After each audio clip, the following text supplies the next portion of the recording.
दीपों के इस पावन पर्व पर हरियाणा के मुख्यमंत्री नायब सिंह सैनी ने मंगलवार को पंचकुला सेक्टर 15 स्थित वृद्ध आश्रम पहुंचकर बुजुर्गों के साथ दीपावली का त्योहार मनाया और इस दौरान उनके साथ उनकी धर्मपत्नी सुमन सैनी भी मौजूद रही।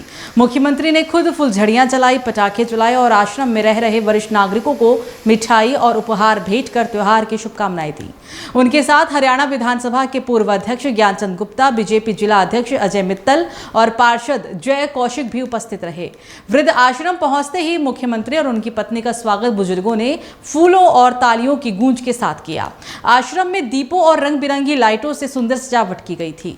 मुख्यमंत्री ने सबसे पहले बुजुर्गों से बातचीत की, उनका हालचाल जाना और उनके साथ दीपावली की शुभकामनाएं भी साझा की। मुख्यमंत्री सैनी ने कहा कि दिवाली खुशियों और प्रकाश का त्योहार है। इस दिन हमें उन लोगों के साथ भी खुशी साझा करनी चाहिए जिनके पास परिवार नहीं है या जिनका परिवार दूर है। इन बुजुर्गों ने अपना पूरा जीवन समाज को दिया है। आज हमारे लिए सौभाग्य की बात है कि हम उनके साथ दीपावली मना रहे हैं। उन्होंने कहा कि प्रदेश सरकार बुजुर्गों के सम्मान और सुरक्षा के लिए लगातार प्रयास कर रही है। वृद्ध आश्रमों को बेहतर सुविधाएं देने और वरिष्ठ नागरिकों को सामाजिक सुरक्षा प्रदान करने के लिए कई योजनाएं लागू की गई हैं। उन्होंने आश्रम प्रशासन की सराहना की और कहा कि ऐसे प्रयास समाज में इंसानियत और संवेदनशीलता को जीवित रखते हैं। इस अवसर पर मुख्यमंत्री और उनकी धर्मपत्नी सुमन सैनी ने मिलकर आश्रम में दीप प्रज्वलित किए और बुजुर्गों के साथ बैठकर कुछ पल भी बिताए। सुमन सैनी ने कहा कि परिवार सिर्फ खून के रिश्तों से नहीं बनते, अपनापन और स्नेह ही असली परिवार होता है। आज इन सबके बीच आकर ऐसा लग रहा है जैसे अपना ही घर है। मुख्यमंत्री ने बच्चों और युवाओं से भी अपील की कि वो त्योहारों पर समय निकालकर वृद्ध आश्रमों और जरूरतमंदों के बीच जाएं। उन्होंने कहा कि हम जब अपने बुजुर्गों को सम्मान देंगे तभी समाज में संस्कार और संवेदना बनी रहेगी। वृद्ध आश्रम के अधीक्षक ने मुख्यमंत्री का आभार जताते हुए कहा कि ये पल बुजुर्गों के लिए अविस्मरणीय रहेगा।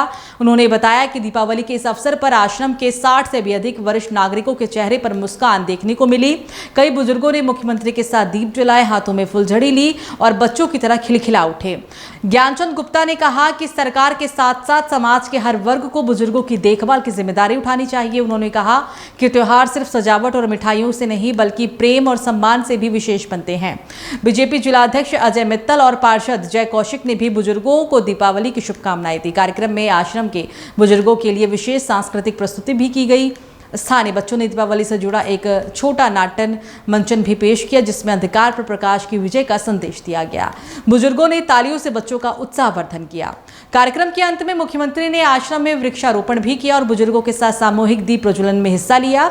इस अवसर पर मिठाई और उपहार वितरित किए गए। मुख्यमंत्री ने सभी बुजुर्गों के लिए अच्छे स्वास्थ्य और लंबी आयु की कामना की। वृद्धाश्रम की ओर से मुख्यमंत्री को स्मृति चिन्ह भेंट की गई। आश्रम प्रशासन ने कहा कि मुख्यमंत्री के इस कदम से समाज में एक सकारात्मक संदेश आएगा और लोगों को भी प्रेरणा मिलेगी कि वो बुजुर्गों के साथ समय बिताएं, उन्हें सम्मान और प्यार दें। मुख्यमंत्री नायब सिंह सैनी ने जाते हुए कहा कि हमारी संस्कृति में बुजुर्गों का स्थान सबसे ऊंचा है। दीपावली के शुभ अवसर पर उनके साथ कुछ समय बिताना अपने आप में एक बड़ी खुशी है। मैं प्रदेशवासियों से अपील करता हूं कि हर त्योहार पर अपने माता पिता, दादा दादी और समाज के वरिष्ठ नागरिकों को ना भूलें। उनका आशीर्वाद ही हमारी सबसे बड़ी पूंजी है।